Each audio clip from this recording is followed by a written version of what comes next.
I want to start tonight's program, actually.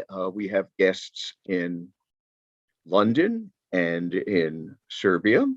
I want to welcome everyone to today's very special program, America's Torture Chamber, 20 years of Guantanamo. It must be closed now. My name is Raymond Lotta. I am a spokesperson for Revolution Books. I am a follower of the revolutionary leader and author of The New Communism, Bob Avakian, and we're very excited to be holding this program today. Bob Avakian has written that one of the three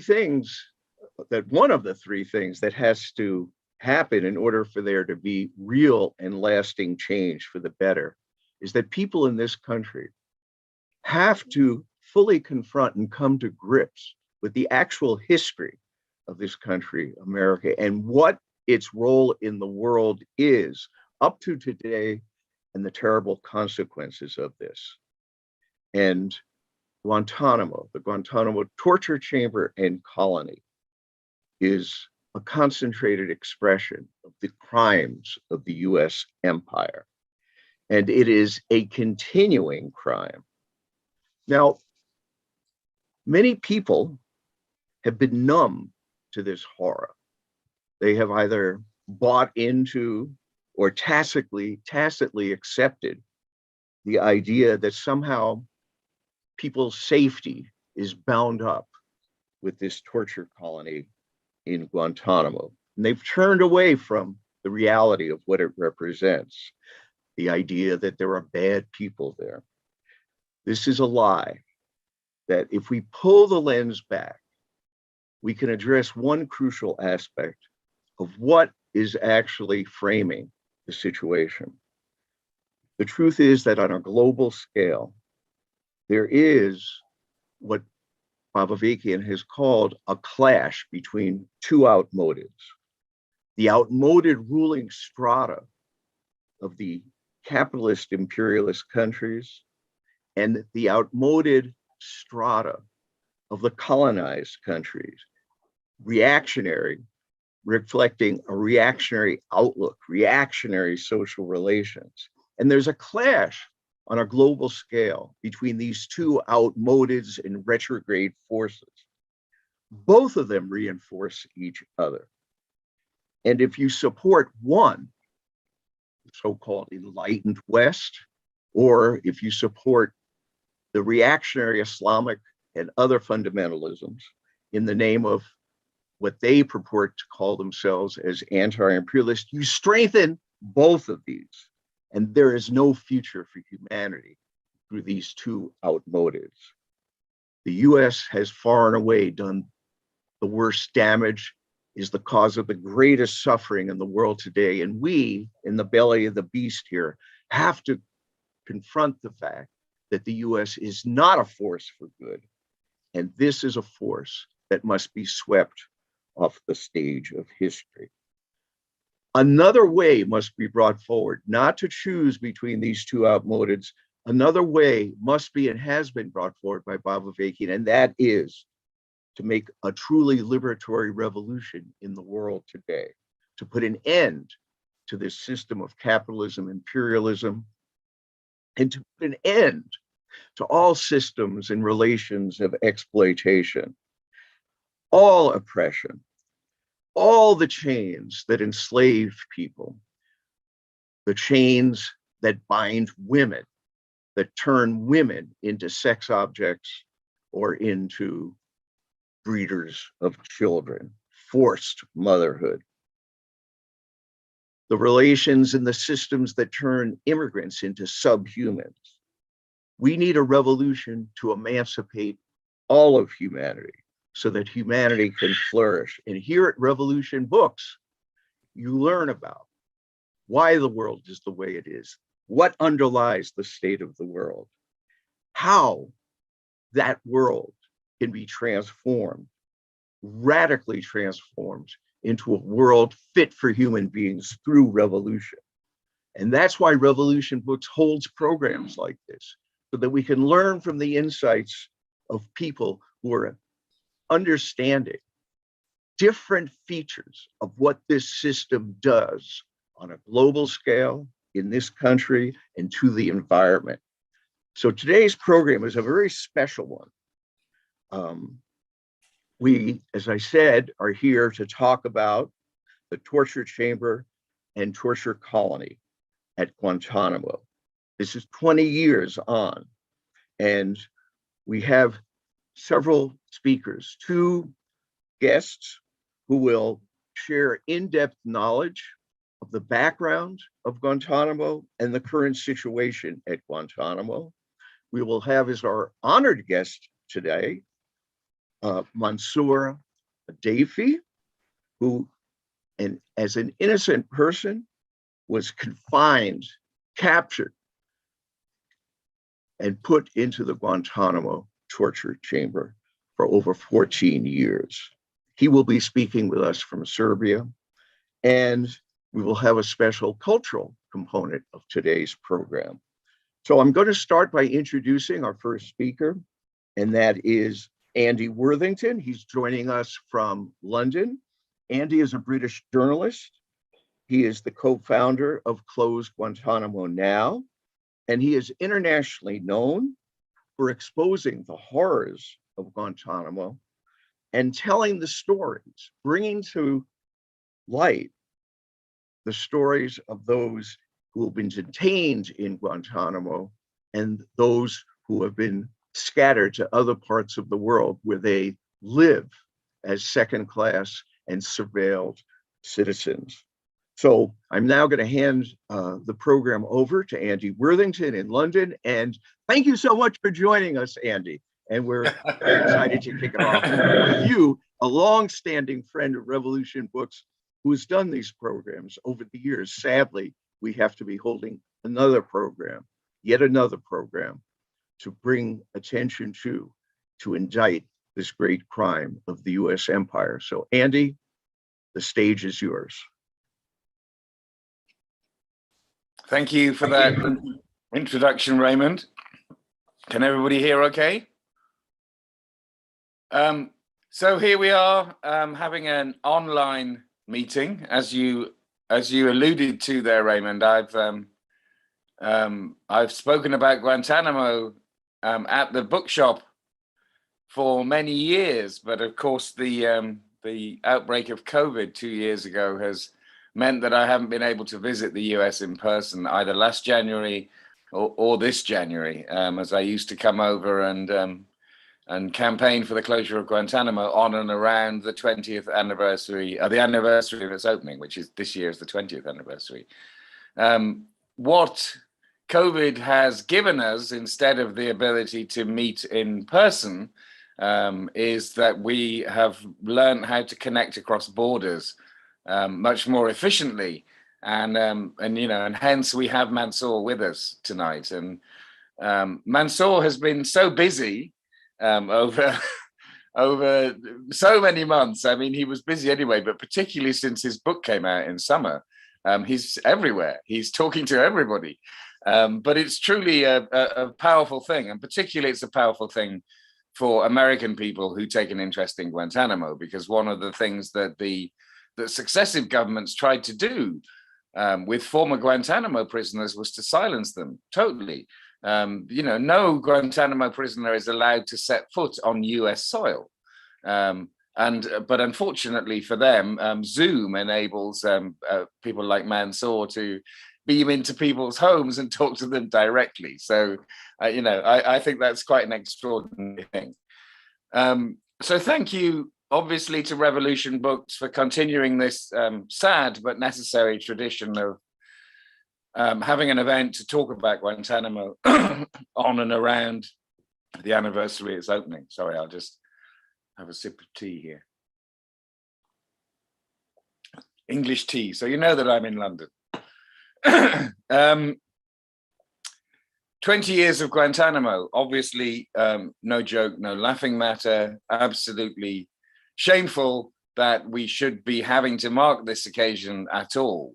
that this dreadful experiment in tearing up the rules, the normal rules governing the treatment and the imprisonment of people that began after 9/11 is still with us. One of the things that I've spoken about so often over the years, in fact, what's pretty quite fundamental to why I have been so interested in the campaign to get Guantanamo closed, is because after 9/11, the US fundamentally abandoned these rules regarding who you can imprison and under what circumstances. The rest of us, we hope, in countries that claim to respect the rule of law, can only be imprisoned and have our freedom taken away from us under one of two bases. Either we're accused of a crime, in which case, we are meant to be speedily put on trial, or if it's the case that we're at war, then we can be held as prisoners of war, protected from torture and other forms of abuse by the Geneva Conventions until the end of hostilities. At Guantanamo, the United States government under President Bush 20 years ago decided that these rules were quaint, that they didn't apply to the new paradigm of the war on terror, and that the Bush administration should have the right to hold people indefinitely at a prison it had chosen to locate on a naval base in Cuba that they thought was beyond the reach of the US courts. And let's just think about that. The intention was to hold people absolutely without any rights whatsoever as human beings. That's shameful enough in and of itself, but why would that have been an intention? And the intention of that was so that they could do whatever it was that they thought was appropriate to these men that they had gathered there without any rights whatsoever. And as we eventually learned over the years, one of those things that you can do to people when you've done everything in your power to evade all scrutiny is that you can torture and abuse them with impunity. And the sad legacy of this was borne by the men and boys held at Guantanamo, of course, but it was a story that took several years to emerge in any form whatsoever, really, to the outside world. And I think that people who were involved in those early years of pushing through the courts to try and get rights for the prisoners wouldn't have really been able to imagine at that point that this was a prison that would have remained open for 20 years. It took several years going through the US courts for the Supreme Court to finally take on Guantanamo and to say that the prisoners had habeas corpus rights. In other words, that they could ask a judge, an impartial judge, to explain why they were being held, to decide whether the government had a case. The Bush administration persuaded Congress to take away those rights for another 4 years. But what it did, crucially at that point, was that it allowed attorneys to begin representing the men held at Guantanamo. And it broke through the veil of secrecy that existed up until that point, the veil of secrecy that was necessary so that the United States government could do what it wanted to the people who were held there without any fear of scrutiny. And so, 4 years later, the Supreme Court revisited Guantanamo, granted the prisoners habeas corpus rights again, constitutionally guaranteed habeas corpus rights. And there followed a period of a couple of years when judges assessed the government's supposed evidence against the men, and in over 36 cases ruled that the government had no case. It had not been able to establish, even with a very, very low evidentiary hurdle, that the men it was holding had any meaningful connection whatsoever to Al-Qaeda or the Taliban, and ordered them released. Conservative, ideologically motivated appeals court judges then started issuing rulings that gutted habeas corpus of all meaning, and the legal avenue to getting out of Guantanamo, which had existed so briefly, was gone again. And it's been a political game, which it was at the beginning, and it's been a political game ever since. We had 4 truly dreadful years of Donald Trump when he was not interested in releasing anyone from the prison and only released one single man because he had agreed to a plea deal in his military commission trial that required him to be sent back to continuing imprisonment in Saudi Arabia. And so we get to President Biden, who was the vice president of Obama, who was in charge of Guantanamo for 8 years and said on his second day in office that he was going to close it within a year, and left after 8 years without having done so. But he substantially reduced the prison's population. But President Biden inherited 40 men last January, and it's his story now. So it's interesting for us to look back on everything that has happened with Guantanamo and how 95% of the men who have been held in the prison are now no longer there. But he inherited 40 men, and 1 year after he took office, he has only released one of them. That is the first shame of the Biden presidency when it comes to Guantanamo, because when he came into office, he inherited 6 men who had been approved for release from Guantanamo. And those other 5 guys are still there. 1 year to get them out of there, and he's done nothing. Some more good and bad news. The other good news is that the review process that assesses whether men still held at Guantanamo who haven't been charged should continue to be charged. The periodic review boards, it's like a parole type process, except it's a parole type process for forever prisoners who've never been charged with a crime and never been convicted of anything. But this process, over the last year, under President Biden, has approved another 13 men for release from the prison. This makes 18 men in total out of the 39 that he's holding who have been approved for release. The problem? None of them have been released. Some of these men were cleared in the earlier months of 2021. I know announcements were starting to come through in April and May. Well, that's 8 months ago. How long does it take to arrange to put someone on a plane and send them back to the country that they're from when they've been approved for release by a high-level intergovernmental review process? Imagine if prisoners in US domestic prisons reached the end of their sentence and then the authorities just faffed about and sat on their hands and didn't actually bother releasing them. And these are people who have actually been sentenced and are released at the end of that sentence. In Guantanamo, you don't get a sentence, and yet apparently it is extremely difficult to get out of that prison under any circumstances. So this is what we're facing, is an almost complete absence of interest on the part of the Biden administration in freeing men from Guantanamo, moving towards getting this prison closed once and for all. Because everyone who is held at Guantanamo who hasn't been charged with a crime needs to be released. This used to be something that those of us who really cared about Guantanamo used to discuss, and then it would get fudged politically. But actually last year, a significant number of Democratic lawmakers wrote to President Biden to say, we cannot anymore be seen to be holding people indefinitely without charge or trial. These are not the values that we claim to believe in.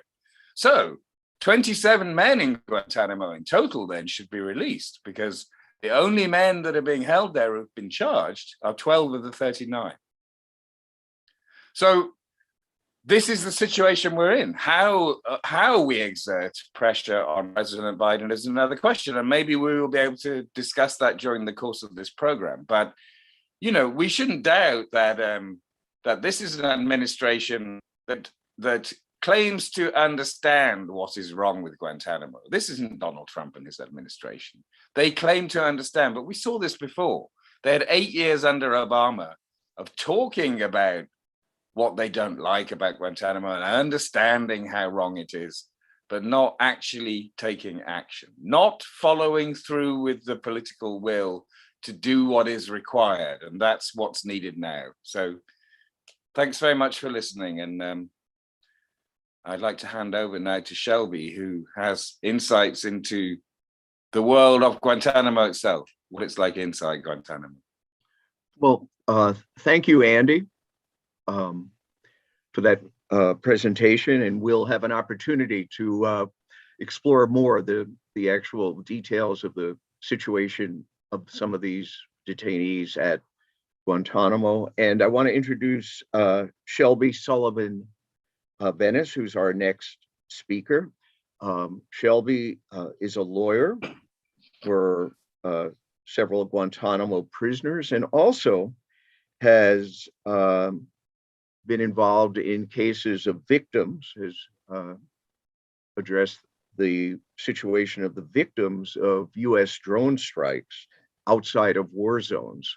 So she has been on the front lines of, exposing, the horrors and coming to the defense of the victims of the US so-called war on terror, which is actually a war for greater empire, to expand the dominance and strengthen the dominance of US imperialism. So we're going to have Shelby take the stage now and share her experience, her knowledge, and some of the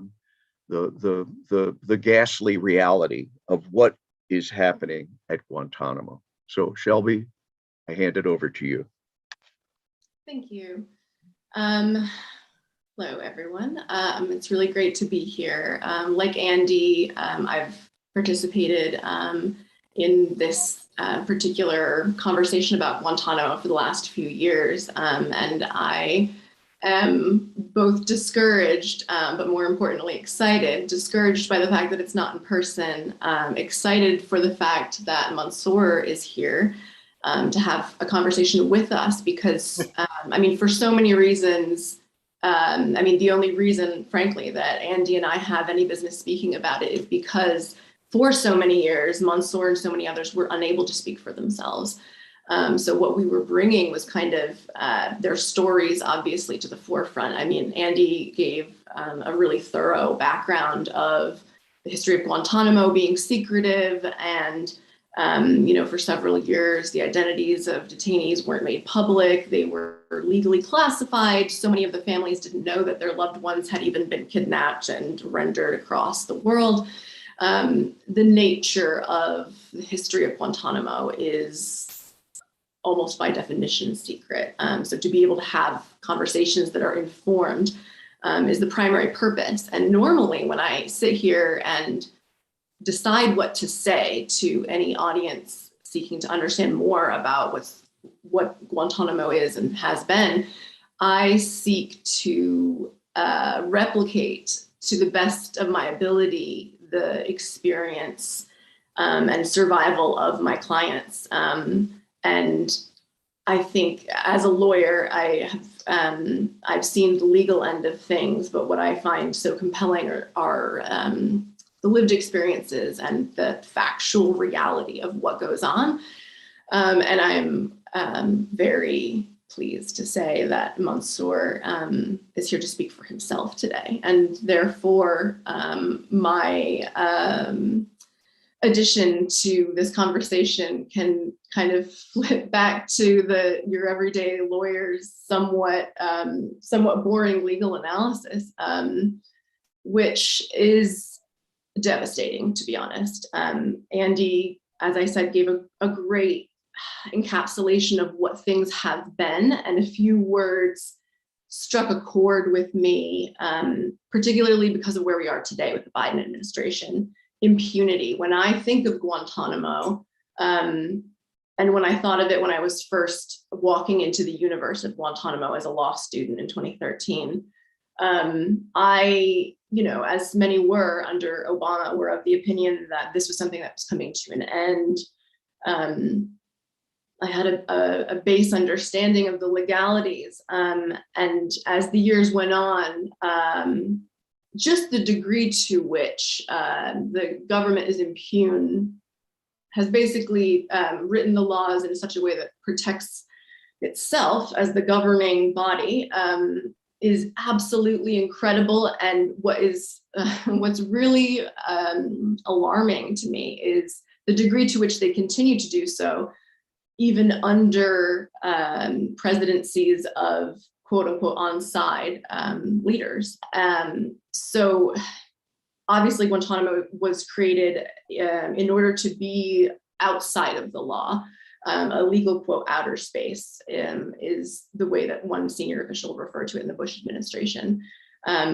So for reasons that are tedious, a piece of land was chosen that the US government had command and control over, but not comprehensive enough because it was in a different country to warrant the type of rights that that anyone on US soil get, basically. So on a very core basis, it's outside the law, but what continues to astound me is the degree to which when we talk about political prisoners, which is a concept that I think we all have an interest in, dare I say, care a great deal about. I think the true definition of a political prisoner is manifested in the lived experience of Guantanamo Bay detainees in a way that is hard to relate to for anyone else, because the reality is, even though we have fought, as Andy said, to get into the courts, and we sit in front of judges, and there were several men who were released according to those judges' determination that they should be released. And although, as Andy said, the overwhelming majority of the prisoners who were in Guantanamo Bay have been released through different mechanisms. Each mechanism, at this stage, at this advanced stage, we like to think of ourselves as an evolving culture that's, getting more woke every single day. At this stage, the true reality is, yes, there is a court system and structure set up where lawyers kind of sit down and speak, and they're listened to, or rather heard, potentially not listened to.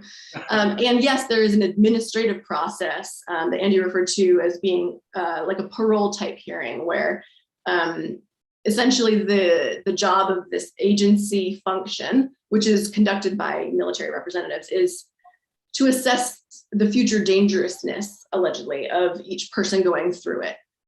Those things are set up, and yes, people walk through each. And theoretically, one could, the same way that people win PRB hearings, which is what they're called, periodic review board hearings, the administrative situation, people, get an affirmative decision, yes.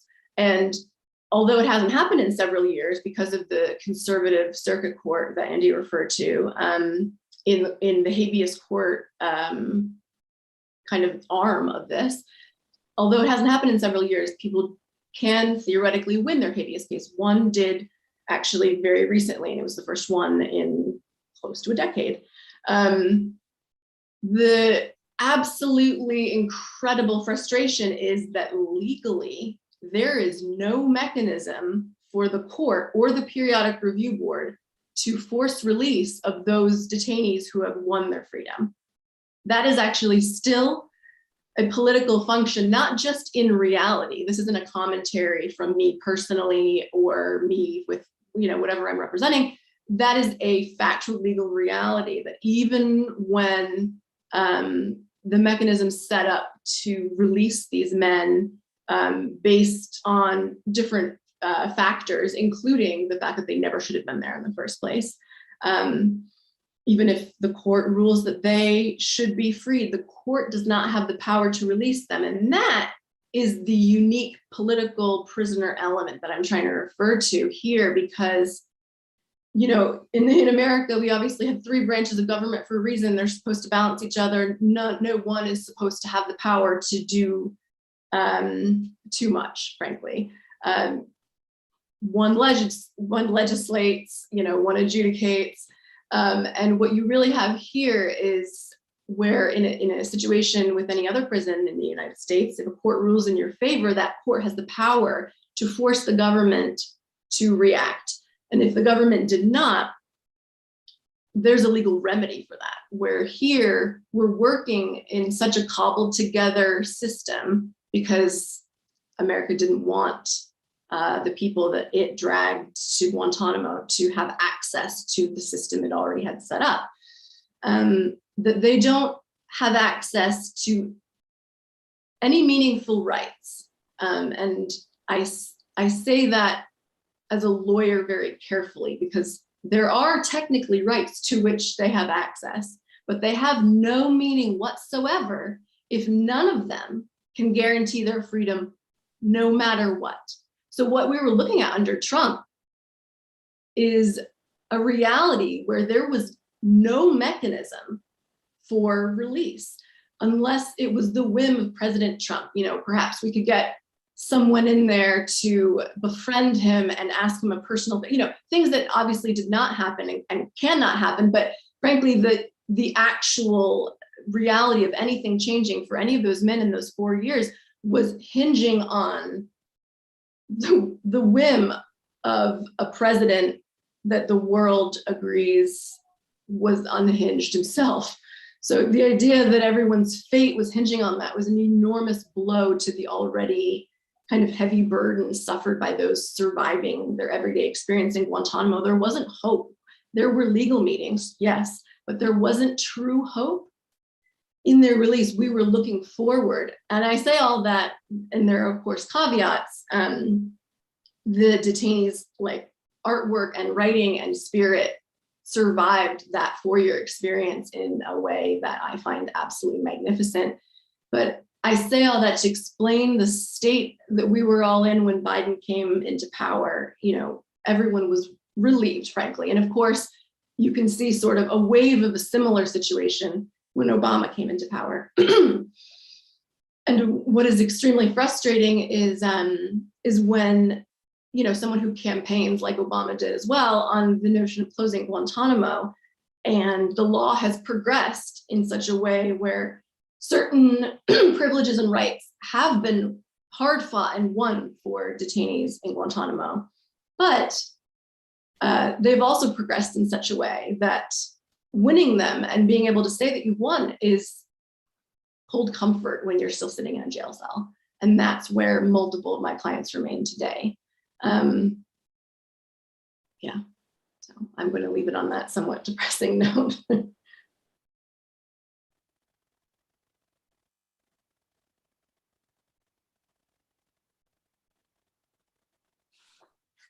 Thank you, Shelby. And as I said earlier, we're going to have an opportunity for a conversation, three-way conversation, where we can explore more of this. What we're going to do next is we're going to have a cultural component of this program, very special feature for what we're doing today.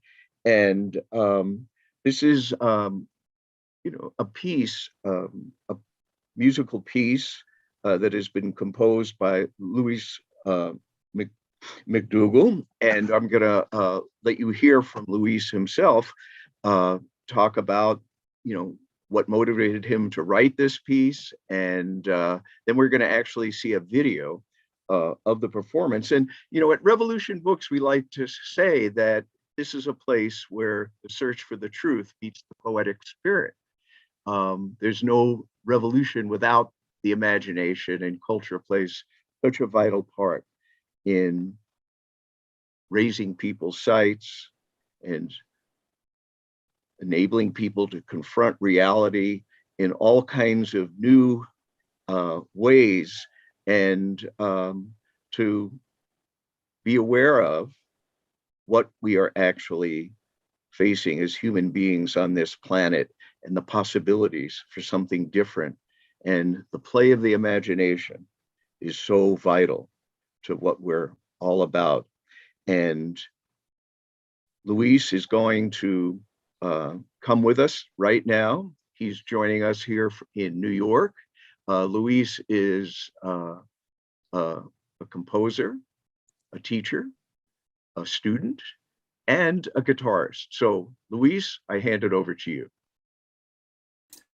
All right, thank you very much. Thank you for having me here. It's really an honor to be presenting this piece, and it's an honor to be on the same panel with all of you, giving your insights on this really tragic circumstance that, like, we're still going through 20 years later. So about the piece, I read a report on Abu Zubaydah, a prisoner over there in Guantanamo, back in September, and at the same time I was writing this piano piece. Originally it wasn't supposed to be the program along with the piece together, but I decided to integrate it that way because I thought it worked well musically. and I also wanted to do something about that because it really did impact me a lot.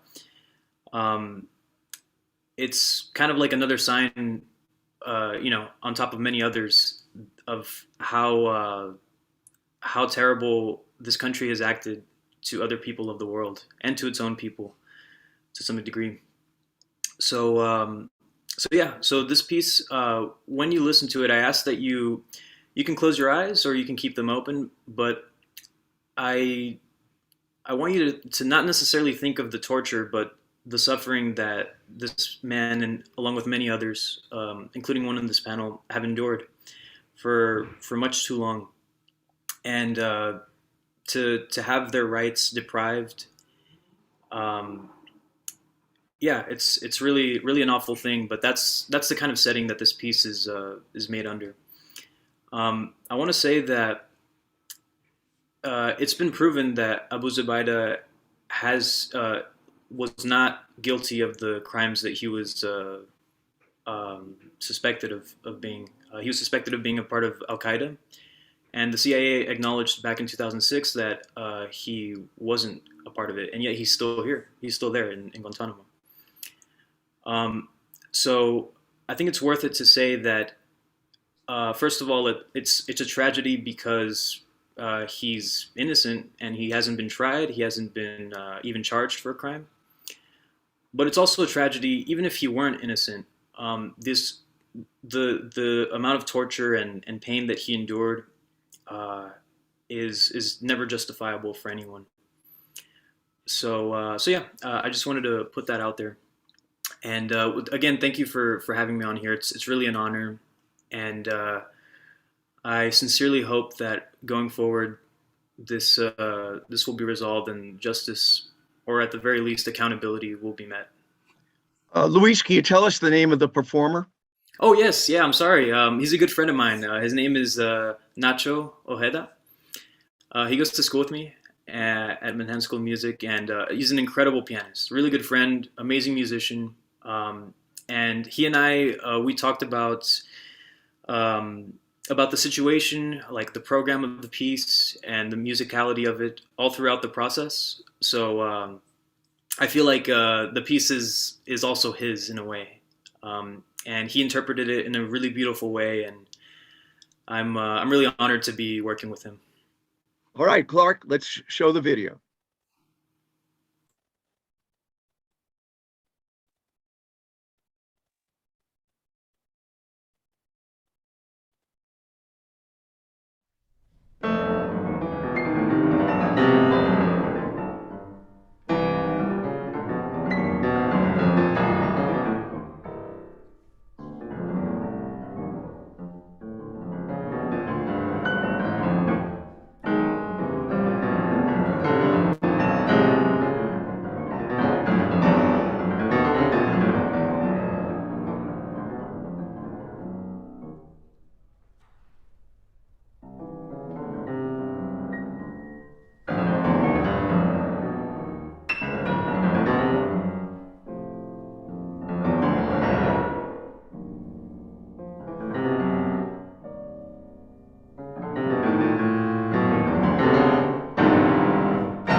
Okay, I want to thank Luis McDougall and Nachos for this wonderful, riveting, and very powerful piece.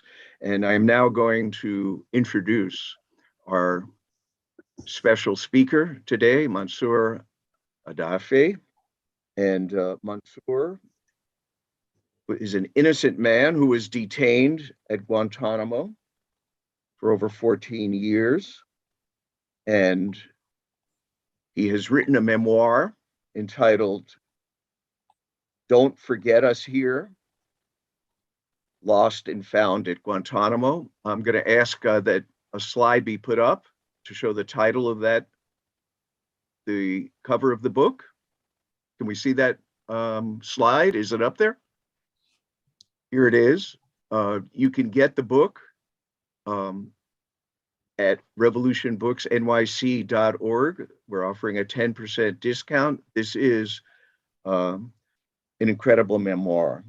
We're going to hear from Mansoor and his actual lived and struggle for life experience in Guantanamo. And I've heard one or two other interviews with him where some of the broadcasters on radio have said, well, we have to issue a trigger warning. This is very disturbing and appalling. I want to say this: people should listen closely to what Mansoor says. Don't shy away from it. This is a reminder of what has been done in the name of the American people and what people in this country are being told they have to go along with, accept, and what people in this country are being encouraged to ignore. This is the reality, and this is what must be confronted. And we're going to hear from Mansoor because this is a story that cannot be told enough because this continues. So Mansoor, please come to the stage and share your story, your reflections, and your determination to see that this does not continue one day, 1 hour longer. Mansoor. Thank you everyone for having me today.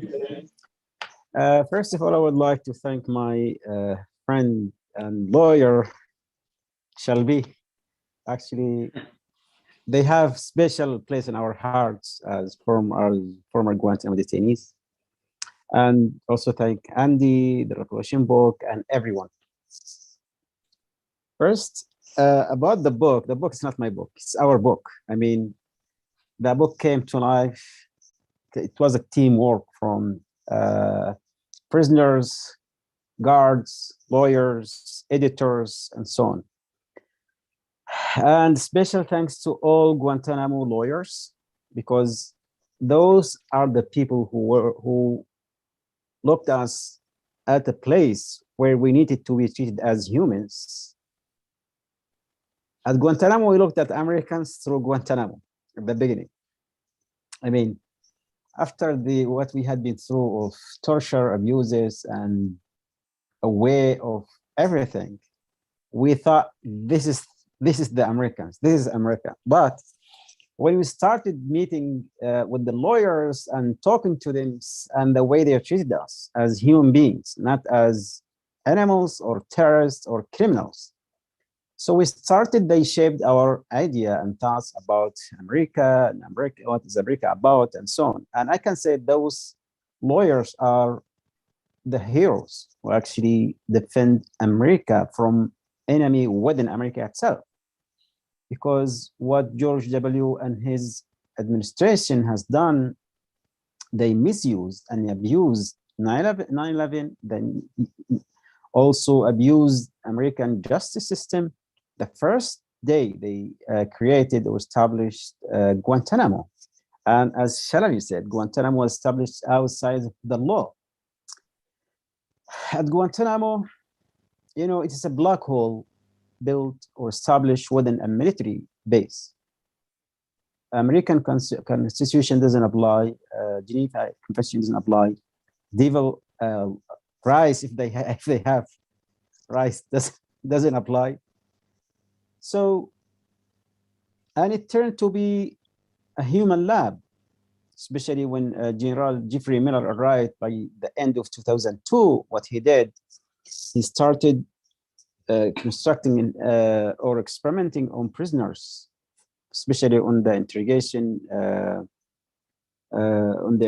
techniques. And General Jeffrey Miller, as you know, he was later on sent to Iraq, where the torture and the abuses took place, especially in Abu Ghraib jail and other places. Our voices came out to the world after the lawyers arrived at Guantanamo. Even the lawyers, they were limited, until that day. They cannot say anything unless they have approved, or their notes should be approved by the government. And this was Guantanamo: secrecy, a place stands for torture, lawlessness, abuse of power, and indefinite detention. Around 800 men imprisoned at Guantanamo. The youngest was only 3 months old. The oldest was 105 years old. Of 50 nationalities, over 20 languages spoken. There, the man was in Guantanamo.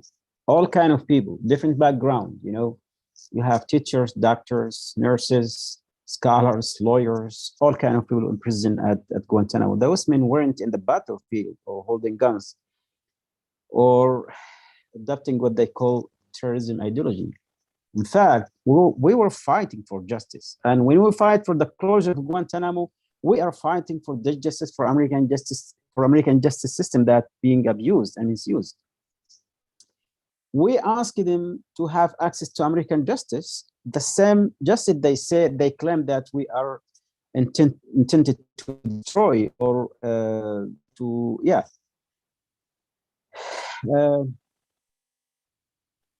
14 years at Guantanamo, or over 14 years at Guantanamo, where we struggle to stick to our humanity, because at that place changed people, test their humanity, and being aware of our life, our families, the life we once knew.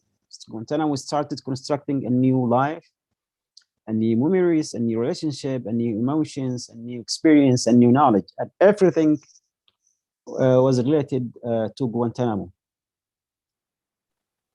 Basically, there is no law at Guantanamo, as Shelby said. The law as Guantanamo is no law, and I feel so sad that around 39 men still there. And we're asking for justice. We demand injustice, And if anyone accused for committing a crime, they should be, tried and sentenced. It is a simple logic. It's justice. Tipping the balance of justice, that what create injustice and destruction. And Guantanamo is one of the biggest human rights violations in the 21st century, because it was created outside of the law, outside of the justice system. And that what happened there: injustice, torture, oppression. One of the people I hold dear at Guantanamo is Saifullah Baratia, the oldest detainee prisoner at Guantanamo. It's like my father, And every single day I think about him. A man has many health problems, and I'm afraid one day I heard that news that he couldn't make it. And Saifullah Baratia have been cleared, like other 17 prisoners. Some of them have been cleared in 2010 and 9. Yeah, they're still there. So it is so sad. I mean, watching 4 administration, the one created Guantanamo, the first one applied to or signed executive order to close it. The third one promised not to close it. The fourth one said we'll close it.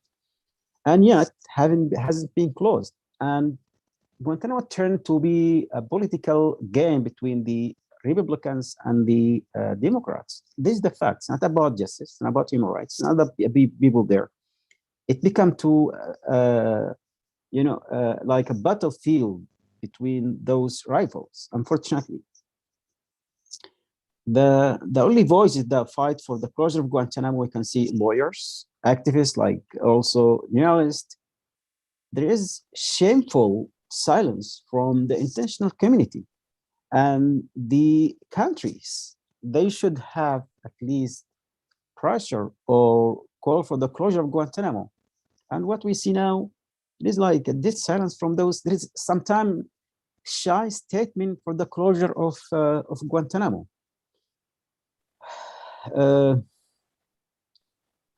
Writing that book, you know, I, as a title, Don't Forget Us Here, it's one step or one push for toward the closure of Guantanamo. I saw it as my duty to fight for the closure of Guantanamo, because it's not just about the Guantanamo itself or the prisoners who are still there. It's about us all as humans. And as you know, Guantanamo now is everywhere. And Guantanamo become an idea that people being indefinitely detained in prison, tortured, abused, and labeled as terrorists or accused of terrorism. That word, anyone hears, people just run away. And when I used to meet with my lawyer, every time we talked to when we were trying to prove to them our humanity, that we are innocent. And the tyrant work, even after Guantanamo now, it is one of the challenges we face, that we try to prove to the people that we are humans, we are, just normal people. But even living in the shadow of the stigma of Guantanamo is very challenging and difficulty, and to some extent, it costs some of the brothers' lives. Some brothers still in jail. Some of the brothers still have many difficulties and challenges to be part of to move on with their life. Okay, by the end of the speech, I would like to thank all the lawyers who really had been fighting for the last, 20 years for the closure of Guantanamo. And thanks everyone who is fighting for the closure of that place, fighting for our humanity, especially Andy Worthington, and Shelby. Thank you so much.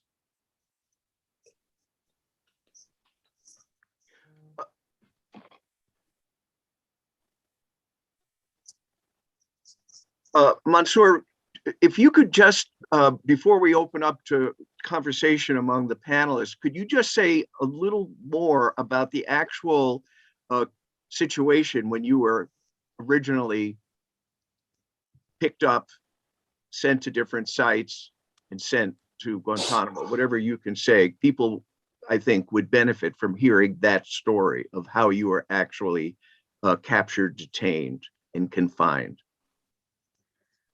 Like, I'm going to rely on the count for the American institutes. As you know, 86 of the men who ended up in Guantanamo or were shipped to Guantanamo were either mistaken identity or sold for bounty money.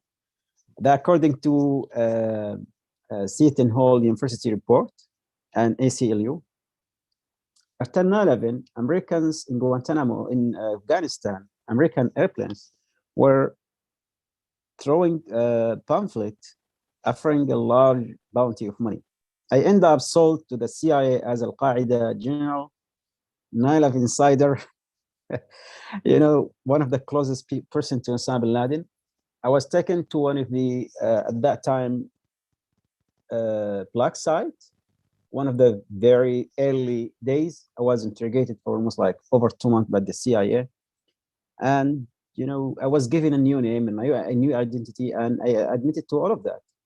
After 2 months, when they found out, the information I gave, it's the problem when in the interrogation, when it comes to the details, it was chaos, even for the CIA or Americans who went to Afghanistan. And when I say I was in Afghanistan, I was on a research mission. I was also taken to Kandahar prison, then to Guantanamo. The men who were in Guantanamo, they weren't in the battlefield, and most of them, or the majority, weren't even in Afghanistan. They were brought from different parts of the world. You can say from Afghanistan, Pakistan, Iran, United Arab Emirates, from Africa, from Mauritania, from Bosnia. So, CIA had limited resource. They had airplanes roaming the world, many creating black sites in different parts of the world. Many countries turned their own prison for the CIA and turned to be a black site. We don't know exactly how many people, tortured and and died in the black site. And the account, when I interviewed my brothers at Guantanamo, one of them like Shelby clients, the account, their account, what they have been through there, it was unimaginable. I mean, death, I think it was mercy, then the CIA technique, and then what they call enhanced interrogation technique. So this is the stories of, how we end up at Guantanamo. We were sold. Then, when I was released from Guantanamo, also against my own will, again, some of the hosting countries receive a large amount of money to host the released prisoners. The problem is the lack of justice, also the absence of the law.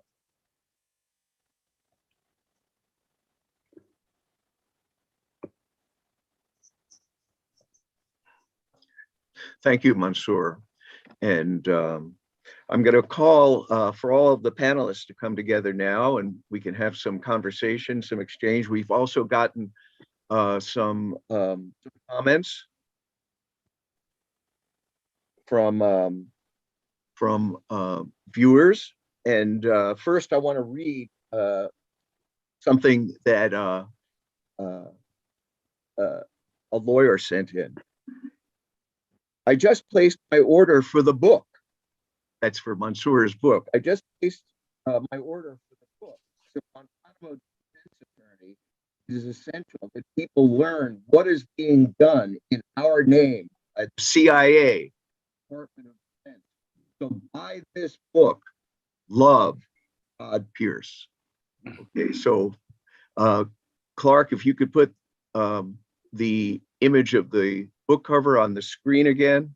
I want to remind people that they can and should get this book. Don't forget us here, Lost and Found at Guantanamo. You see that you can get it at shop.revolutionbooksnyc.org.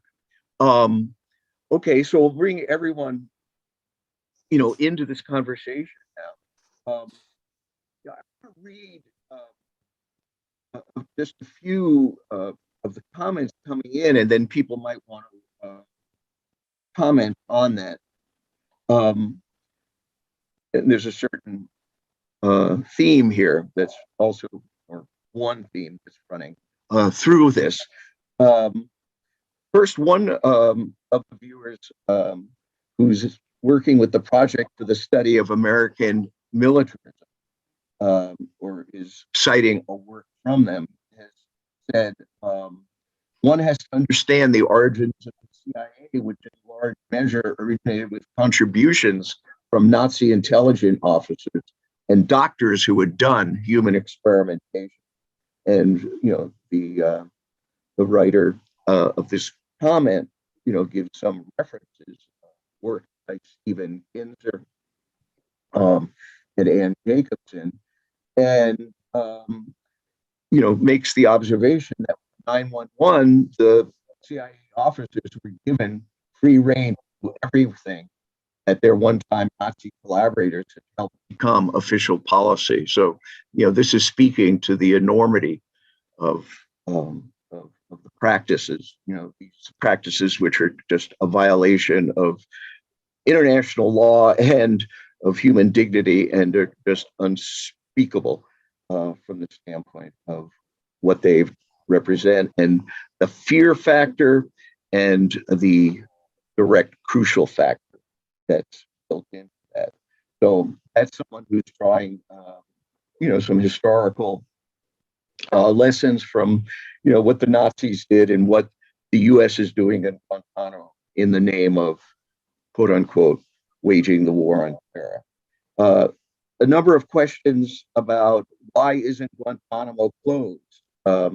Someone made the point that it's said that you cannot transfer people from Guantanamo without congressional approval. But under Article 2 of the Constitution, the president has exclusive authority to determine the facilities in which military detainees are held.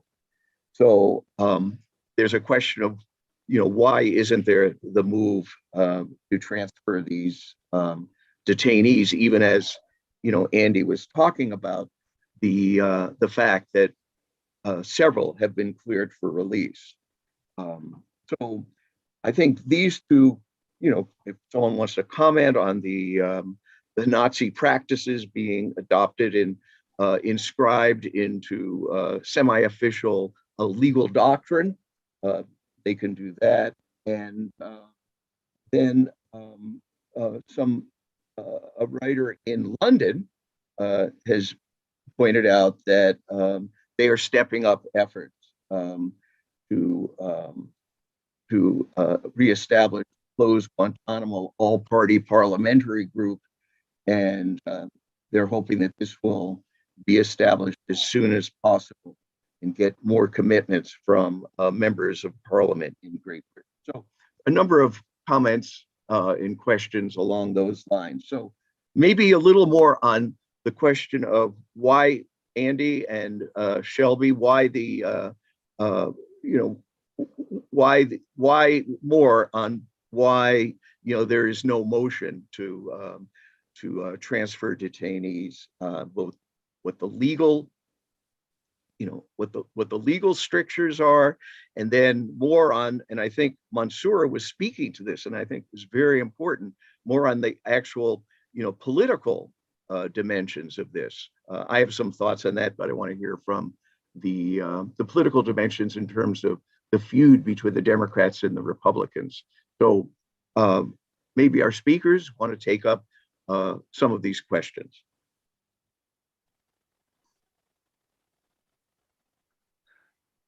Sorry. I'm happy to take the legal question briefly. In terms of the congressional restrictions on transfers from Guantanamo, and the very good point about Article 2, it's one that we've made many times, that sole authority with regard to the military prison is held by President of the United States. The fact is that the restrictions are with regard to finances involved in the transfer of detainees outside of Guantanamo. And then the practical reality, of course, is that the president does, ultimate authority with regard to transfers does lie with the executive branch. And the fact that the detainees have not been moved is, well, much like Guantanamo itself, it's a bit walled off from public scrutiny. The truth is, so to say, secret, but it seems a reliable conclusion from every informed party you could possibly ask, that it's political willpower, because the authority ultimately does rest with the executive and not with the court. The decision to transfer, to actually, the responsibility to negotiate transfer deals effectively with host countries, because so many of these men do require a third country to go home to, because the US has a ban on returning them to their home country, who for many of them is Yemen. For some others, there is a possibility they could return to their home country. For example, there's an Algerian.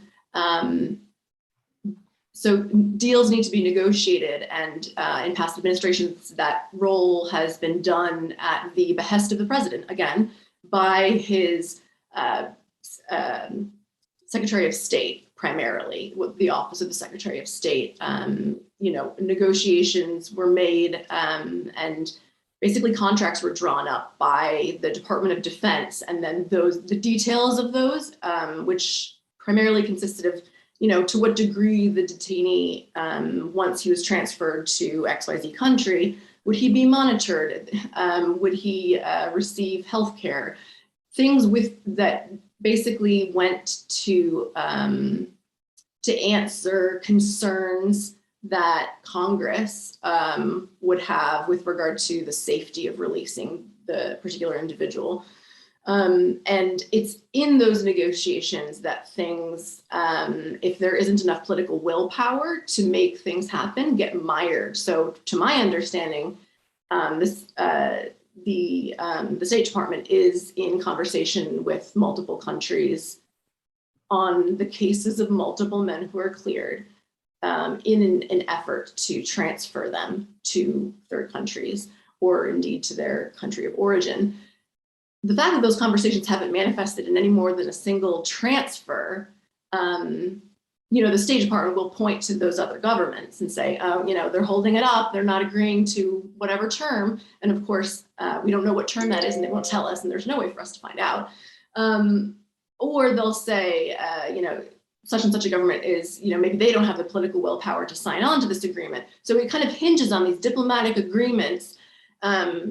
Again, where in the past, if there was enough political willpower behind the State Department of the United States to make a transfer happen, as Mansoor said, money was exchanged, arrangements were made, agreements were, tinkered with, and those transfers happened. Many of them happened very, very quickly. So the fact that it's taken a year is simply a sign that the Biden administration is not willing to expend its political capital on this particular issue. They don't want to potentially face backfire in Congress or publicly, and thus in Congress, for making a decision either way. So it's kind of a lack of commitment to what the administration claims to be committed to. And that's what's incredibly frustrating, is forcing action on that point is simply a matter of name and shaming at this point, because we've walked through every single mechanism that exists. We've appealed this and done this, and it's been to every level of review that it can possibly be. And at this point, it is a decision that is entirely political, and in my opinion, can only therefore be impacted by public voice forcing political action.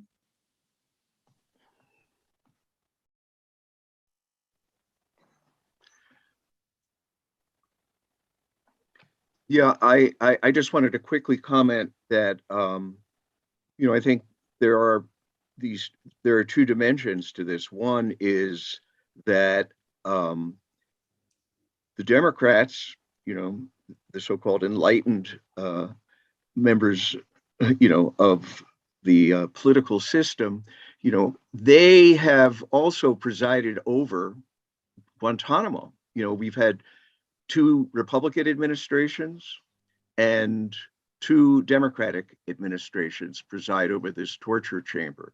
And there is an element of the 2 parties, these 2 sections of the ruling class, wanting to have that latitude to expand executive powers and to have the capacity to maintain that redefinition of prisoners of war.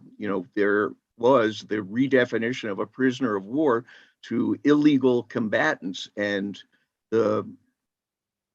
once that was redefined, then there was that new sort of twilight zone that people were cast into, lacking, full rights, due process, habeas corpus, so on and so forth. And that is something that the U.S. imperialists want to have, in their quiver, in their arrow for, maintaining and extending empire, waging these wars. And, there was the use of Guantanamo to experiment with new interrogation techniques. So, this is, something that went on through 4 administrations. And I think also maybe someone, Shelby, you could say something that the Biden administration has approved, a Defense Department measure or initiative, to build a new sort of facility to hold these hearings at Guantanamo. So, there is a certain commitment to maintaining Guantanamo. And on the other hand, I think it's very true what people have said, that the Democrats don't want to, sort of go toe-to-toe, face-to-face with the Republicans, with the Republican fascists who have a lot of initiative right now, and they don't want to, make this a question, that will be debated and from which, they may, lose further ground. They are not prepared, to go up against that. And as I said, they have their own interest. The U.S. imperialist ruling class has its own interest in this kind of ability to wage its international, wars. So I just wanted to say that. But Shelby, maybe you could just say something about this new facility for hearings that has been approved by the Biden administration, which press and others are still being kept out of.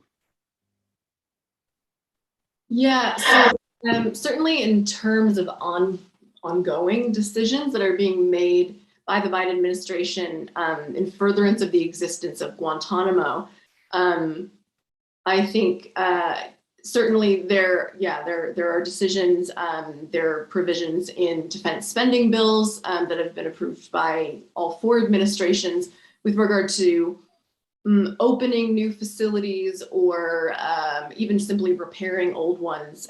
Frankly, there have been multiple issues to do with toxic mold and other things, an increased rate of cancer for those who were spending time in and around the courtroom, so to say, of the military commissions proceedings.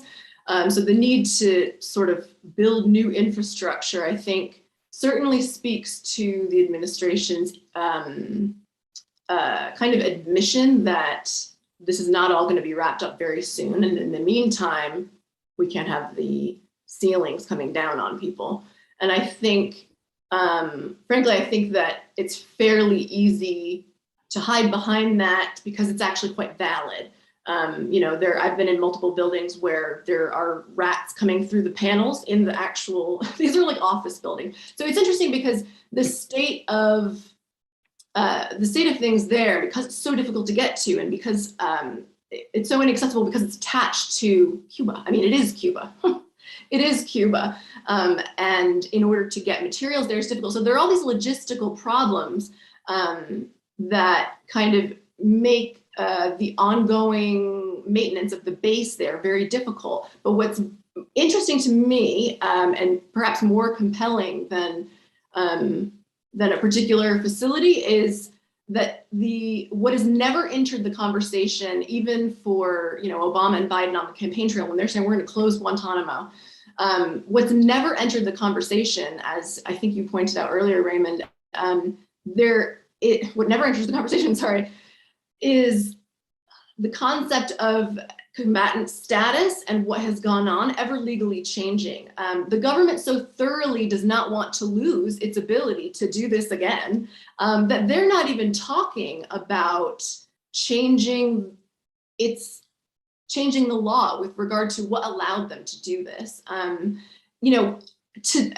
good example of that is, to this very day, you have people in the Department of Justice, which of course is controlled by the executive branch, going to court. So basically my opponent, so to say, in court, the manifestation of the government's lawyers, the Department of Justice, they stand up in court to this very day.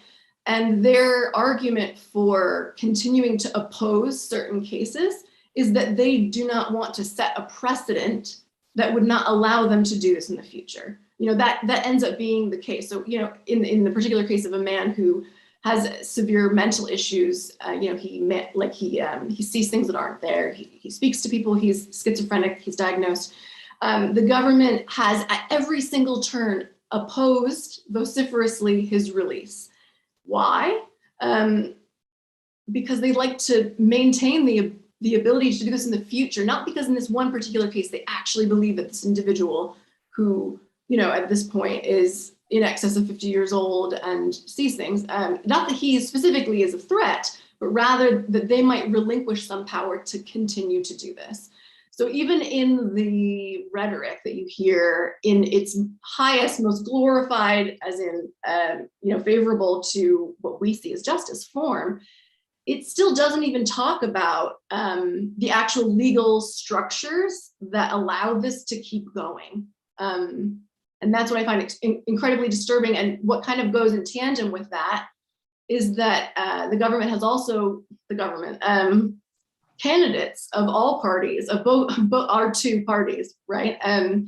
No candidates that I've ever encountered or have ever heard of have ever campaigned on the idea that they would give Guantanamo as a naval base back to Cuba. So what they've said is they'll close Guantanamo, which is interesting to me because Guantanamo is, it's a geographical region. Guantanamo Bay describes the bay that parts, what we've taken as our military base against the will of Cuba. And they don't want to give up their military operations there. And they've never claimed that they would, never, not on the campaign trail, nowhere. And what's interesting is, what does closing Guantanamo mean? Does it mean shuttering the facilities temporarily? What facilities would remain? Does it really matter? They would still, to the extent that there is no conversation about shutting down offshore prisons. Bagram was closed, but the legal framework that allowed these places to open, there isn't a conversation from anyone in power about shuttering the legal ability to continue to do so or to do so again. Okay, a question just came in for Mansoor, and I think our audience would be, highly interested in hearing about this. Are you able to share the realities of solidarity among the prisoners at Guantanamo and since then among those now outside? Were you able to hear me? Can you repeat the question, please? To Mansoor, are you able to share the realities of solidarity among the prisoners at Guantanamo and since then among those who are outside? I know you speak to this in your book, but people, I think, would really appreciate hearing how the prisoners were able to work together, even under these incredibly, horrific conditions. I mean, yes, one of the things that all the means or help us to survive at Guantanamo, each other, supporting each other, standing by each other, the shared humanity we have there, either like prisoners, guard, lawyers, campus staff, and so on. And all of that help us to survive, to our survival at Guantanamo. There was a lot of guards who actually sympathized, tried to help, lawyers too, who, they were like our families. When we meet with the lawyers, we do look at lawyers as lawyers. We look them at like family, because the only person who connected us to the world outside was our lawyers, talking to our families, bringing letters, news. So within at Guantanamo, we treated as each other like, the hardship and the difficulties at Guantanamo formed really strong brotherhood and friendship, among prisoners, even some guards and so on. And I can say that also some of the guards and campus staff were also victims of Guantanamo machine.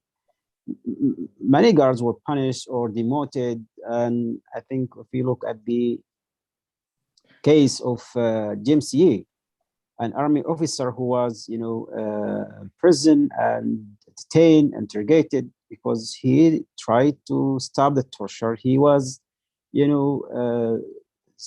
was speaking against the things he saw at Guantanamo.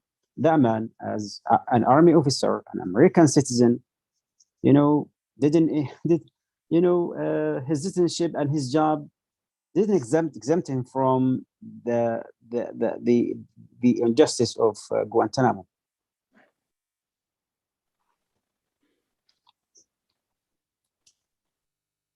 Another question that came in, and this is something that all three of you might be able to shed some light on. Does anyone have any knowledge about COVID spreading amongst detainees at Guantanamo? And if there's any documented medical neglect on the part of the US towards these detainees?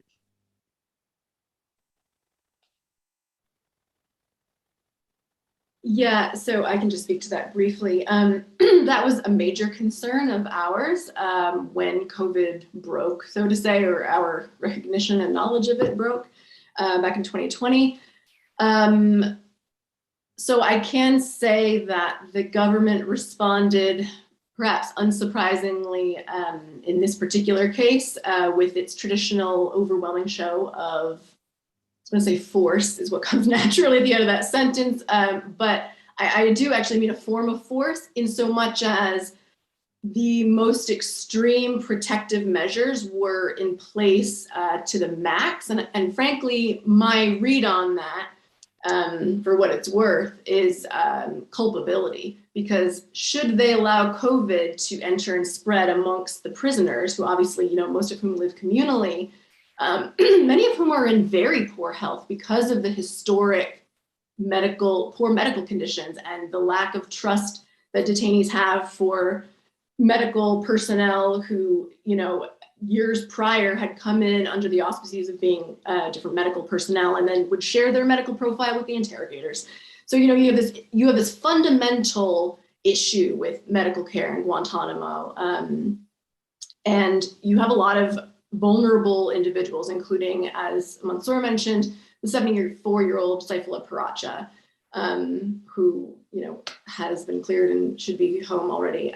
So we were all very concerned when that happened. And frankly, I think DOD was concerned as well, because should they have allowed that to spread, it's not something that one could necessarily point to, you know, kind of like, for example, liver cancer or something. It's not something that the government could ever weasel their way out of explaining their responsibility to have treated and assisted in it. It would have necessarily been their neglect on some level or poor caretaking that would have allowed for it to enter the prison. So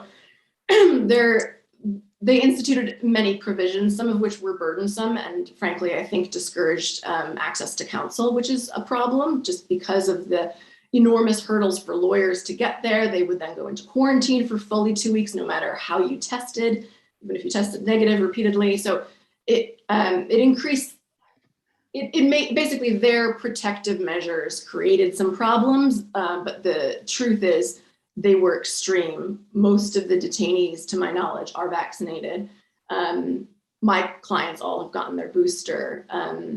The government's very careful to make sure that they're not the ones who are actively, in a demonstrably provable way, physically, you know, endangering the health of the detainees. So I can say that much. Mansoor, you are a Yemeni citizen, but you are living in Serbia. And Yes. I'm not telling you that, I'm telling the audience. Are you able to communicate freely with family and friends in Yemen? What are the conditions that you are facing in your current status in Serbia? You know, I would like to talk in general. Just it's not about my case. You know, life after Guantanamo. You see behind me, this is my next book. Right. So basically, last year I submitted my thesis when I graduated of my university. Was about rehabilitation and integration of former Guantanamo detainees into social life and the labor market. The fact is there isn't any kind of rehabilitation or reintegration programs, and we found many difficulties, challenges, to the extent some of the released prisoners end up being in prison, torture, some of them lost their life. And I have been researching those cases almost like for the last 2 years. I can tell you there are numbers of detainees still in prison since they haven't left the prison. Like in Saudi Arabia, there is like at least 6 prisoners. They were released in 2006 and 7 and 2014. They still in prison in Saudi jail until that day. And you know, in some cases where prisoners end up, they don't have any kind of legal status. Some of the prisoners end up, you know, deported to their own home countries where they re-imprison and torture again. And yeah, I can tell you, we live in the shadow and stigma of Guantanamo, and we are facing difficulties from the hosting governments, not from the people, the public. You know, the governments who treated us like a threat, that we were told over and over again. Some of us, I'm not allowed to travel. I'm not allowed to leave the city. You know, in order in communicating with my family, yes, we communicated. But as you know, the situation in Yemen, the internet and the communication is really hard and difficult. I haven't been able to meet with my family. And just before the call, I was talking to Shelby about one of the recent film called Jihad Rehab, which also the media that helped to make our life hard and difficult. You know, the media, either especially in the hosting countries. In my case, I was, you know, the media here presented me as Al Qaeda general, 9/11 insider, Osama bin Laden right hand, and that's the stigma of Guantanamo made it really hard and difficult to have friends, to get married, to find a job, and even to live a normal life.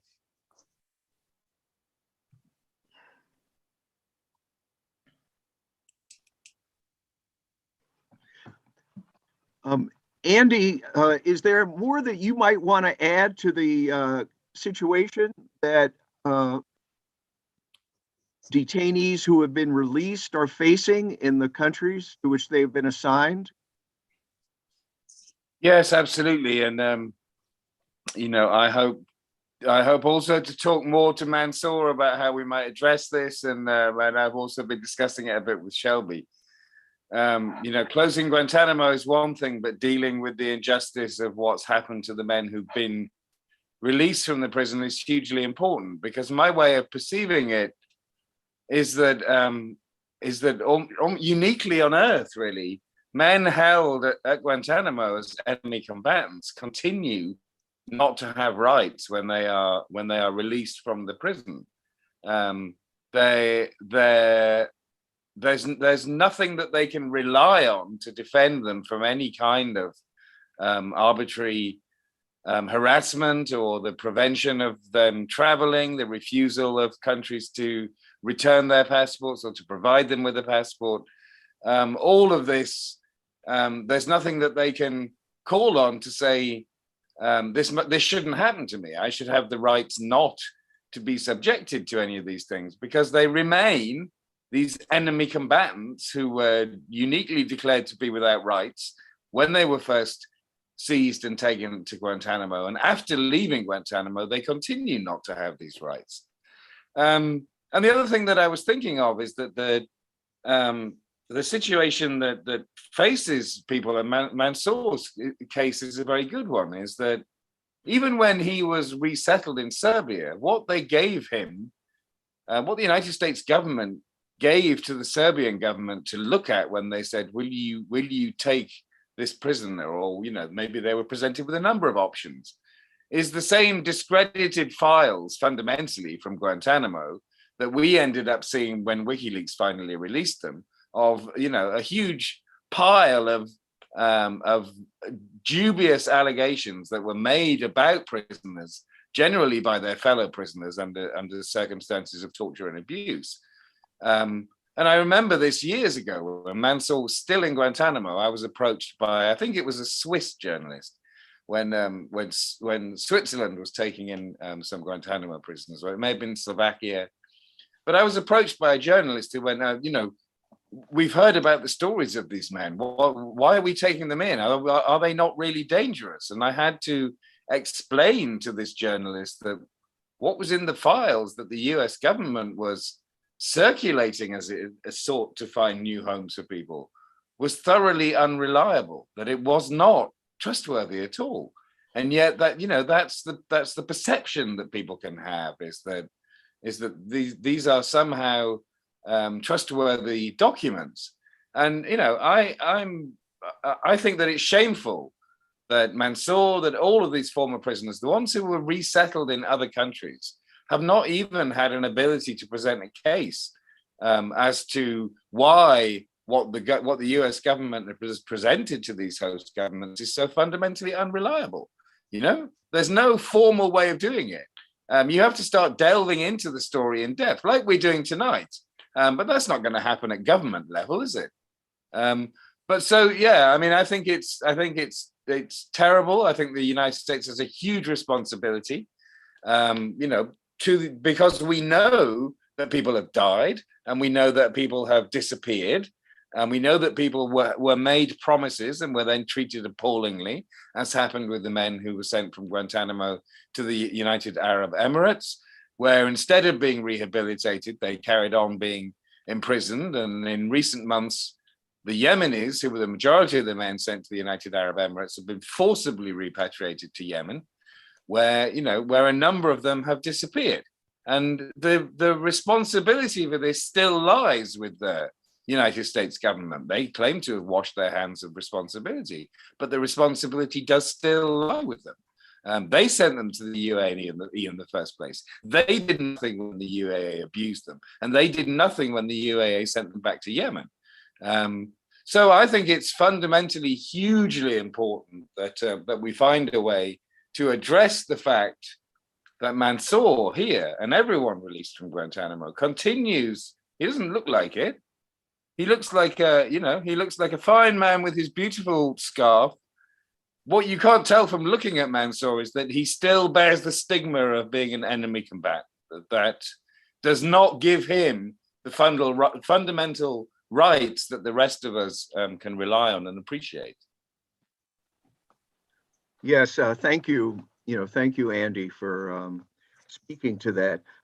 We've gotten a number of thank yous to Revolution Books for hosting this program, and I really wanted to take this moment to call on people to support this unique bookstore that is the political, intellectual, and cultural center of a movement for an actual revolution.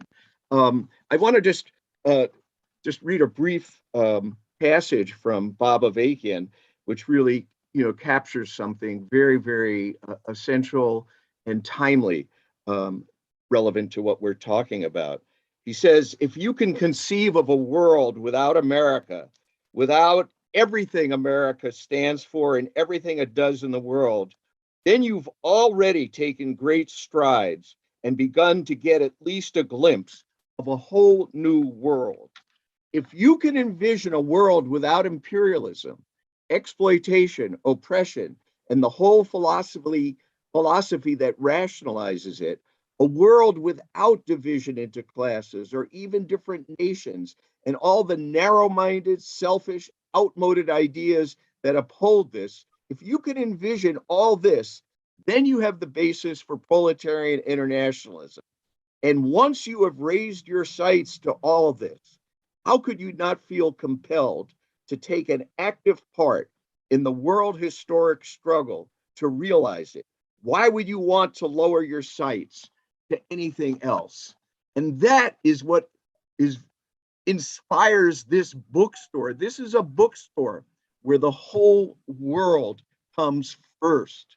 When Trump, issued that statement about shithole countries, Haiti, El Salvador, and countries in Africa, Revolution Books immediately went to work. We held an evening of solidarity with the people of the so-called shithole countries, literary, readings. We had poems. We had writers who came to the store. We stood in solidarity with our brothers and sisters in these so-called shithole countries. No, this was coming from the shithole president, fascist in chief himself. This past fall, we collaborated with the Brooklyn Book Festival and had a special program, New Fiction from the African Diaspora.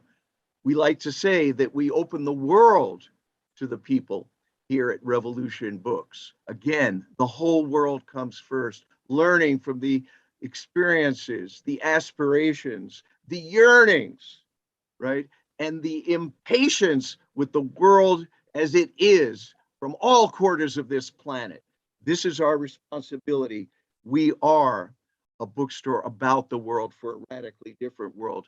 And we also held a special program in solidarity with the prisoners. We co-hosted this with the International Emergency Committee to free all of Iran's political prisoners.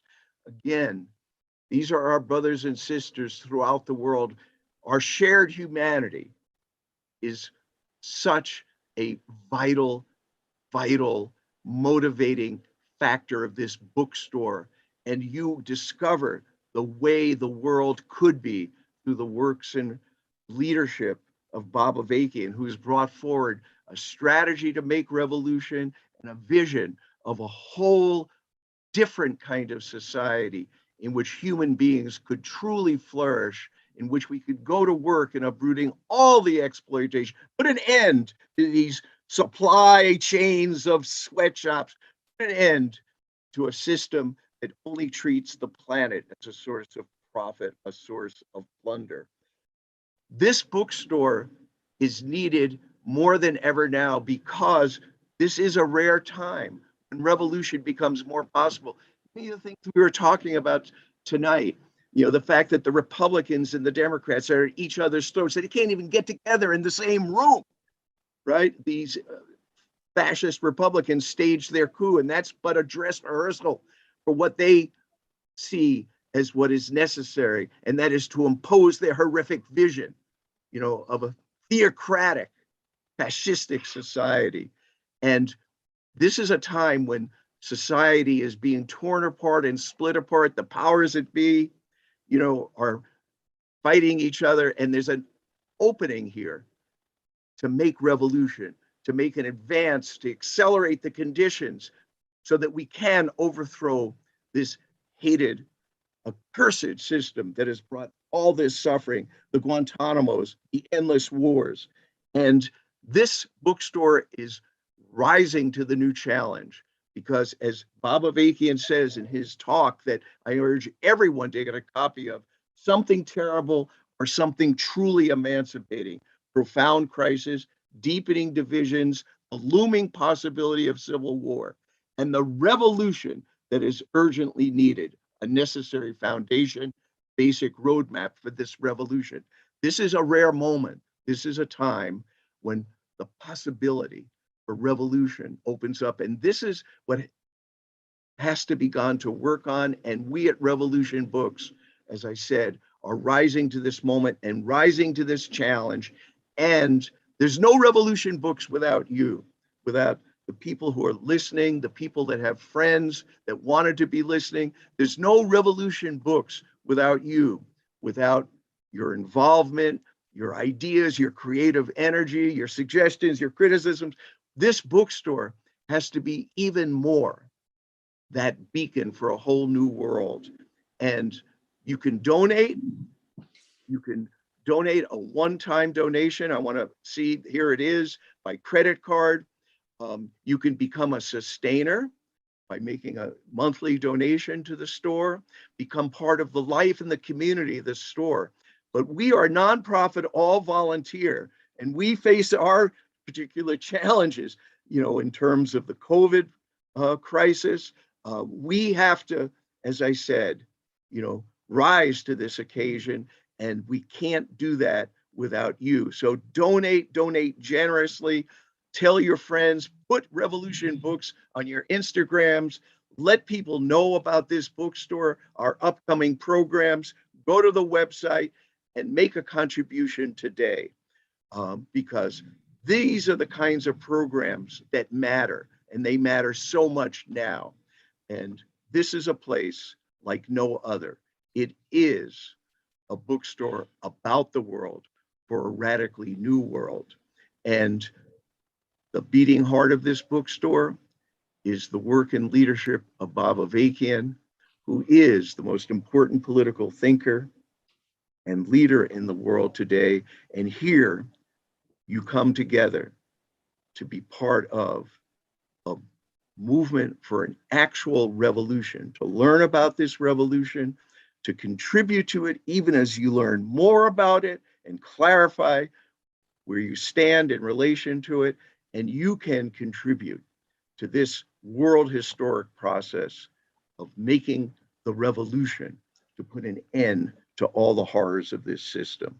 So I wanted to say that, and I want to call on our speakers to make any last comments they might want to make about the situation in Guantanamo, points that we might have overlooked. And I want to start with Andy and Shelby, if they want to make any closing remarks, and then we'll close out with Mansoor. Well, so we have to find some way to raise the political temperature. It's a difficult thing. It's always been a difficult thing because the majority of people, unfortunately, don't care about Guantanamo. But we know from working on Guantanamo for so many years that we have to keep chipping away at it. We can make a difference. So, you know, it's noticeable that the Biden administration lacks the courage to really fully move on Guantanamo, and that they haven't appointed an official to deal with it. There is nobody whose address or email you might get hold of and badger them about it. We know who the special envoys for Guantanamo closure were under Obama. Their names were public. Those people are still around. Those people are still, they're not in these positions, but they're you know, they make powerful comments about the need for Guantanamo to be closed. And yet Biden is a coward on Guantanamo. He hasn't put anyone in charge of any aspect of it that we can publicly relate to, that we can publicly put pressure on. He hasn't appointed a new special envoy. He hasn't appointed anyone in the White House, preferably, to deal with the closure of Guantanamo. He's hiding, I believe, from Republican criticism. He doesn't want any Republican criticism over Guantanamo, which is why he's only done one thing. He released a long approved for release Moroccan prisoner back to Morocco last summer. He's done nothing. So we have to try and raise the pressure on him. Unfortunately, as we've heard so eloquently tonight, this is entirely political. The law has failed so abysmally at Guantanamo that it is political. They are political prisoners, and most American people don't care. So it's a very hard thing to go up against. But you know, as ever, those who do anything to keep the prison open are in the wrong. As ever, everyone who works in any way to get Guantanamo closed is right and is on the right side of history, because this place is an abomination.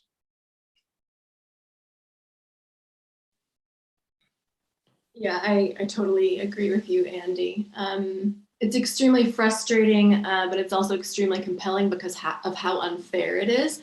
And I think that's why there are several of us who initially got involved and essentially are still here years later. You just can't walk away from something that is so fundamentally unfair and heartbreaking, and frankly designed. The crux of what is wrong with it is in its design. You know, you were talking earlier about men who are released from Guantanamo can't even go on to live their lives because, you know, one of the many reasons is that the host governments receive this file about them and there's really nothing contradicting it. And it's basically what was dumped on WikiLeaks, that is kind of every government allegation in the book, whether they contradict one another or not, is just sort of a list of them. And that is also by design. You know, they set up this parole board review process, essentially the PRBs, and they specifically, you know, in its regulations, bar the conversation as to whether or not the detainee was guilty or innocent, whether or not the allegations are true or false. You're not supposed to talk about that. These hearings are supposed to be, as you will be reminded very sternly by those, you know, orchestrating it, that what you're supposed to be talking about, you know, is plans for the future and, you know, their behavior and their future dangerousness that they may or may not pose. You're not even supposed to talk about the meat of it. And the result is that when they pass those hearings and they get an affirmative decision, and then, you know, hopefully they do get released, there is no contradictory paperwork to include. You know, there is no examination of the allegations against them by design. The only thing that, you know, is that accompanies the list of allegations is the fact that he was approved by this board that deemed him, not dangerous, and that he's got a plan for the future. But they don't ever say that he wasn't dangerous to begin with, or that the reason that he's there is based on faulty intelligence or anything like that. And I think that it's just very much a face-saving measure, right? It's covering their own. It's designed that way. It's very, very frustrating for all of us, and particularly because it's mired in the politics. And I think, exactly as you said, the only way to force change at this point, and the reason why this is like nothing else, like no other type of law, is because the decision is political, and that political decision, in my opinion, can only be forced by the pressure of the public, by people being dissatisfied with it. And the best way to support Guantanamo detainees is to pay attention, to share the information. There are books coming out like Mansoor's, buy the book, share the book. There's an event at DePaul University in Chicago that's going to be an exhibition of Guantanamo artwork. There's a lot of work going into that. I'm sure that they're going to host, virtual tours if you can't make it to Chicago. There are things that draw focus, and where focus is drawn, I think rage follows shortly thereafter. And it's just a matter of amplifying that frustration in order to effect the change. So I'm so grateful to be involved in this conversation again this year. And thank you for having me. Mansoor, would you like to say anything in closing the program?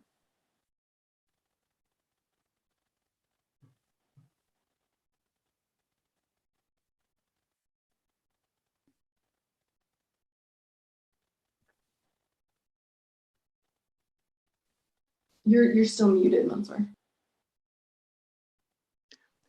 You were sorry. muted. Start. Yeah, Yeah. I was talking to myself. Basically, I said, we have been fighting for the closure of Guantanamo since day one as prisoners. And, what we have seen that while we were in Guantanamo, that media can make a difference, can make some pressure, embarrass the government. And I can say the pressure from the public can lead to the closure of Guantanamo, especially the Americans. I'm really grateful to see that many Americans who protest and call for the closure of Guantanamo. As you know, early this year, we sent a letter to, last year, subhanAllah, time moved very fast. Last year, we sent a roadmap for President Biden, helping him to close Guantanamo. We sent 8-point plan to close Guantanamo, and based on our, what we have been seeing for the last 20 years. It's really important, people to engage with the closure of Guantanamo. I know it's a tiring case. It has been 20 years, and people, sometimes get disinsight to the case. But it's not. It's about us all. It's about our humanity, and that place shouldn't exist either in Guantanamo or the United States or another country. And to fight this injustice around the world, yes, we need your voices, and we're not going to give up, inshallah. Thank you so much for having me today. Thank you to my lawyer Shelby, to Andy, to Raymond, and to everyone. Thank you so much. Well, we want to thank all of our speakers. We want to thank Mansoor for writing his book and being the vigorous advocate he is for the cause of the freedom of the Guantanamo prisoners and the just and righteous demand that this facility, this torture colony, be shut. This is our political and moral responsibility. American lives are not more important than other people's lives. And what we've learned today has to be turned to action. And as I said, here at Revolution Books, we go deep into why we've gotten to the state that we're in and why it is now that a revolution is not just needed, but possible. And I want to thank the panelists, all of you, for taking the time. I want to thank our audience for asking their questions and making their comments, which helped stir further discussion. And I hope to see you all again, and to carry this discussion and to intensify this struggle, not just to close Guantanamo, but to put an end to a system that requires Guantanamos and requires wars without end. This is the state of the world. It doesn't have to be this way. And I want to thank all of you for your creative contributions today. And I want to thank the audience again, and we'll see you. Bye-bye.